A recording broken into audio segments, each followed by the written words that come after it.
Sir Pawan శిబిరంలో గుస్సా కూటమి క్యాడర్లో సఖ్యత లోపం ఏమైనా కనిపిస్తున్నదా? పవన్ కళ్యాణ్ గారు కూడా ఈ మధ్యన చాలా సైలెంట్గా ఉన్నారు అన్నది, అంటే సినిమా షూటింగ్ల వల్ల వేరే అంశాలు ఉన్నాయా అన్నది వస్తున్న వార్త. ఏమో ఆయన సినిమా షూటింగ్లో ఉన్నారంటే ఆ సినిమా ఏమో వాయిదా పడింది, తర్వాత ఓఎంజీ ఫుల్ స్పీడ్ అన్నారు. ఇంత లోపల నిన్న చర్చలు కూడా ఎందుకు జరగలేదు అంటే కొంతమంది ఏమో చంద్రబాబు నాయుడు గారు ఢిల్లీ వెళ్ళినందుకు అన్నా, కాదు ఈయన విదేశాలకు వెళ్తున్నారు పవన్ కళ్యాణ్, అసలు చొరవ తీసుకుంది ఉప ముఖ్యమంత్రి అయినప్పుడు ఆయన లేకుండా చేయకూడదు అనే ఉద్దేశంతో వాయిదా పడింది అని చెప్తున్నారు. ఏదైనా కానీ ఈ మధ్యకాలంలో తెలుగుదేశంలో లోకేష్ గురించి ఎక్కువగా చెప్పటము, ఆయన దాదాపు కాబోయే నాయకుడు అని చంద్రబాబు నాయుడు వివిధ రూపాల్లో ధృవీకరించటము, మొన్న మనం ఒక్కరమే చర్చించినట్టుగా ఆ ప్రోటోకాల్లో కూడా పవన్ కళ్యాణ్ చంద్రబాబు కాకుండా పవన్ కళ్యాణ్ చంద్రబాబు లోకేష్ అన్న పద్ధతిలోకి రావటము, ఇవన్నీ కూడా జనసేన వాళ్లకు కొంచెం రుచిస్తున్నట్టుగా లేవు. మూడోది వర్మ లాంటి వాళ్ళు, అంటే పిఠాపురంలో వర్మ లాంటి వాళ్ళు బహిరంగంగానే వాళ్ళు 1-2 సార్లు మొన్న ఆయన ఇసుక ఇవన్నీ బాహటంగా చేశారు.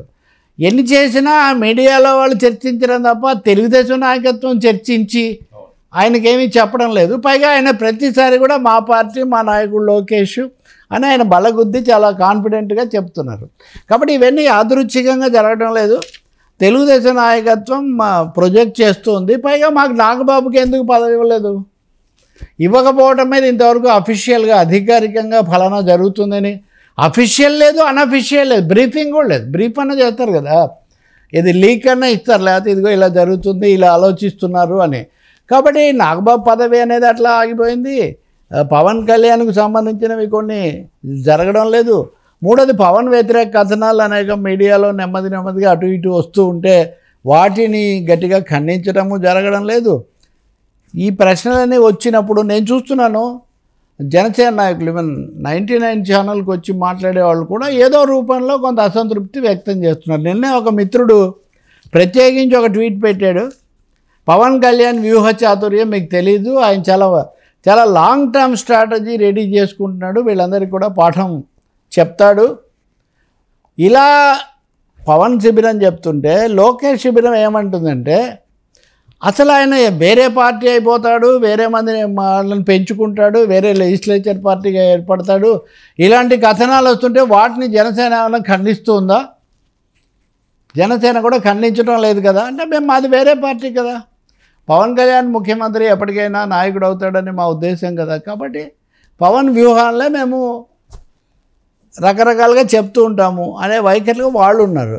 ఏతావాత సారాంశం ఒకటే, పవన్ కళ్యాణ్ మీద ఫోకస్ మొదటి ఏడాది లేదా మొదటి 7-8 నెలలు ఉన్న ఫోకస్ ఇప్పుడు బాగా తగ్గింది. దానికి తగినట్టు ఆ సినిమా కూడా కొంచెం వెనక్కిపోవటము ఇలాంటి అంశాల వల్ల తర్వాత ఏం జరుగుతుంది అనేది ఎట్లా ఉన్నా మేజర్ స్టేట్మెంట్స్ కానీ మేజర్ ఇనిషియేటివ్స్ కానీ రావటం లేదు. కాదు పర్యావరణ పరిరక్షణ కోసం ఆయన చాలా చేస్తున్నాడు కొంతమంది అంటారు. అవి ఎలా ఉన్నా సరే జనసేన క్యాంపు తర్వాత ఈ మధ్య సర్వేలు వీటిలో కూడా తగ్గుముఖం పడుతూ ఉంది. ఆయన మీద అంచనాలు చాలా ఎక్కువగా ఉండడము, వాస్తవాల ఆచరణలో తక్కువగా జరగడం వల్ల అసంతృప్తి పెరిగిందని సర్వే చేస్తే ఆ సర్వే చేసిన వాడిని తిడుతున్నారు. ఇప్పుడు ఏ సర్వే చేసిన వాడిని తిడితే ఉపయోగం ఉంది.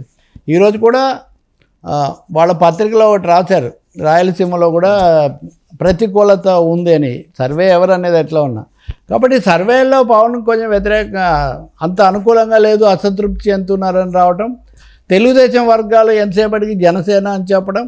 మూడోది లోకేష్ ఫోకస్, లోకేష్ అన్నీ అందరైతే ఒక విషయం స్పష్టంగా చెప్తున్నారు, it is the government, it is the regime run by Lokesh. Chandrababu Naidu గారు పెద్ద మనిషిగా ఇవన్నీ చెప్తూ ముఖ్యమంత్రి ఇవన్నీ ఏమున్నా కానీ ఎఫెక్టివ్గా control is in Lokesh hands. ఇది పవన్ అనుమతి కాకపోయినా అంగీకారంతో జరుగుతుందా లేదా వీళ్ళకి తెలియదు కదా. ఈ అభిమానులకు, ఈ కింద మాట్లాడే వాళ్లకు వాళ్ళు చెప్తారు, కాదు పవన్కి ఇవన్నీ తెలుసు, గొప్ప వ్యూహం ఉందంటారు. సో సారాంశం ఏమంటే పవర్ స్టార్ దీనికి సంబంధించినటువంటి స్టార్ కొంచెం ఫోకస్ తగ్గిందేమో అనే మాట మటుకు బలంగా వస్తుంది. బీజేపీ ఏమో టోటల్ సైలెన్స్.